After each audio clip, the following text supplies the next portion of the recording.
আসসালামু আলাইকুম। বাংলাদেশ বেতার রংপুর। স্থানীয় খবরে আমন্ত্রণ জানাচ্ছি শফিউল হারুন। বহুদলীয় গণতন্ত্রের রূপকার বিএনপির প্রতিষ্ঠাতা ও সাবেক রাষ্ট্রপতি জিয়াউর রহমানের ৮৯তম জন্মবার্ষিকী আজ। ১৯৩৬ সালের এই দিনে বগুড়ার গাবতলীর নসিপুর ইউনিয়নের বাগবাড়ি গ্রামে জন্মগ্রহণ করেন তিনি। ১৯৭৮ সালের ১লা সেপ্টেম্বর রাষ্ট্রপতি জিয়াউর রহমান বাংলাদেশ জাতীয়তাবাদী দল বিএনপি প্রতিষ্ঠা করেন। ১৯৮১ সালের ৩০শে মে একদল বিপথগামী সেনা সদস্যের হাতে নিহত হন সাবেক এই রাষ্ট্রপতি। প্রয়াত রাষ্ট্রপতি জিয়াউর রহমানের ৮৯তম জন্মবার্ষিকী উপলক্ষে বিএনপির পক্ষ থেকে নানা কর্মসূচি গ্রহণ করা হয়েছে।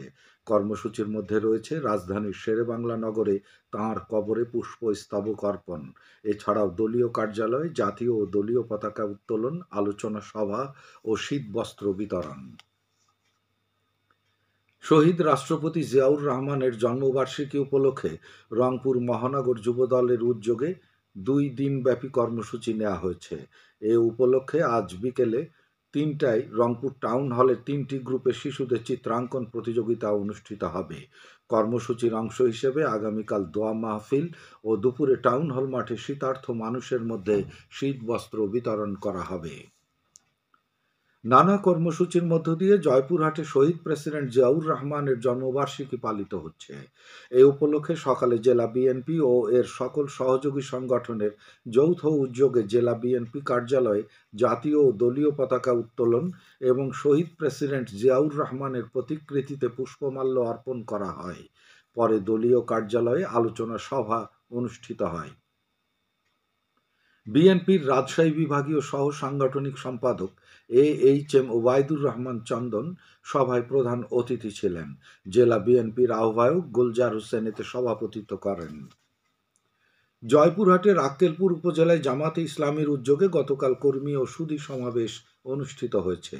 শহরের সরকারি মুজিবুর রহমান কলেজ মাঠে আয়োজিত সমাবেশে প্রধান অতিথি ছিলেন জামাতে ইসলামীর কেন্দ্রীয় নায়েবে আমির আ.ন.ম শামসুল ইসলাম। উপজেলা জামাতের আমির শফিউল হাসান দীপু এতে সভাপতিত্ব করেন। এ সময় বিভিন্ন উপজেলা, পৌর ও ইউনিয়নের নেতাকর্মীরা উপস্থিত ছিলেন। এদিকে গতকাল জেলার পাঁচবিবি উপজেলায় ঈমান আকিদা সংরক্ষণ কমিটির ওলামা মাশায়েখ ও সুধী সমাবেশ অনুষ্ঠিত হয়েছে। পাঁচবিবি বাইতুন নূর জামে মসজিদ প্রাঙ্গণে আয়োজিত এই সমাবেশের উদ্বোধনী পর্বে প্রধান অতিথি ছিলেন পুলিশ সুপার মোহাম্মদ আব্দুল ওহাব। বাংলাদেশ পুলিশের ওপেন হাউস ডে আজ সকাল ১১টায় রংপুরের গঙ্গাচড়া থানায় অনুষ্ঠিত হয়েছে। এতে অতিরিক্ত পুলিশ সুপার স্থানীয় জনগণের সাথে মতবিনিময় করেন। এছাড়া আগামীকাল একই সময়ে জেলার তারাগঞ্জ থানায় অনুষ্ঠিত হবে পুলিশের ওপেন হাউস ডে। এতে পুলিশ সুপার উপস্থিত থেকে জনগণের সাথে মতবিনিময় করবেন। জয়পুরহাটে সড়ক দুর্ঘটনায় এক ব্যক্তি নিহত হয়েছে। গতকাল রাত ১০টায় শহরের গুলশান মোড় এলাকায় ট্রাকের সাথে মোটরসাইকেলের সংঘর্ষে হৃদয় হোসেন নামে এক যুবক নিহত হয়। পুলিশ ও প্রত্যক্ষদর্শী জানায় নিহত যুবক দ্রুত গতিতে ট্রাকটিকে ওভারটেক করার সময় এই দুর্ঘটনা ঘটে।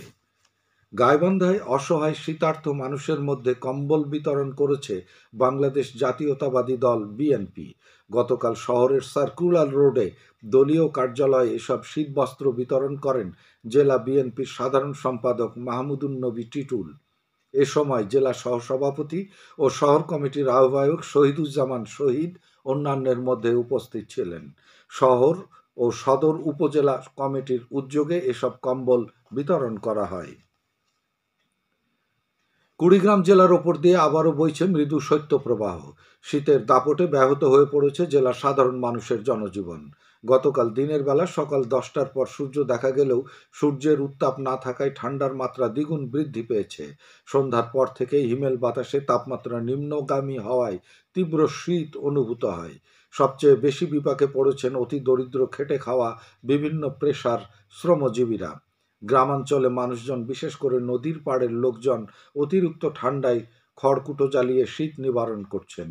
আজ সকাল ৯টায় জেলার রাজারহাট আবহাওয়া পর্যবেক্ষণ কেন্দ্র সর্বনিম্ন তাপমাত্রা রেকর্ড করা হয়েছে ৯.৬ degree Celsius.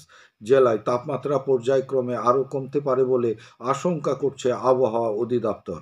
Deputy commissioner Nusrat Sultana জানিয়েছেন, এ পর্যন্ত জেলার ৯টি উপজেলায় ২০,০০০ কম্বল বিতরণ করা হয় এবং নগদ ৩০ লাখ টাকা দেয়া হয়েছে। এদিকে গতকাল জেলা সদরের উত্তর কুমোরপুর যুব উন্নয়ন সংস্থার উদ্যোগে ২ শতাধিক অসহায় দুস্থ ও মাদ্রাসা শিক্ষার্থীদের মাঝে শীতবস্ত্র বিতরণ করা হয়। সবশেষে আবহাওয়া। আজ সন্ধ্যে ৬টা পর্যন্ত পূর্বাভাসে বলা হয়েছে, দেশের অভ্যন্তরীণ নদীবন্দরগুলোর জন্য কোনো সতর্কবাণী নেই এবং কোনো সংকেতও দেখাতে হবে না। খবর শেষ হলো। আমাদের পরবর্তী স্থানীয় খবর প্রচারিত হবে বেলা ২টা ৫ মিনিটে।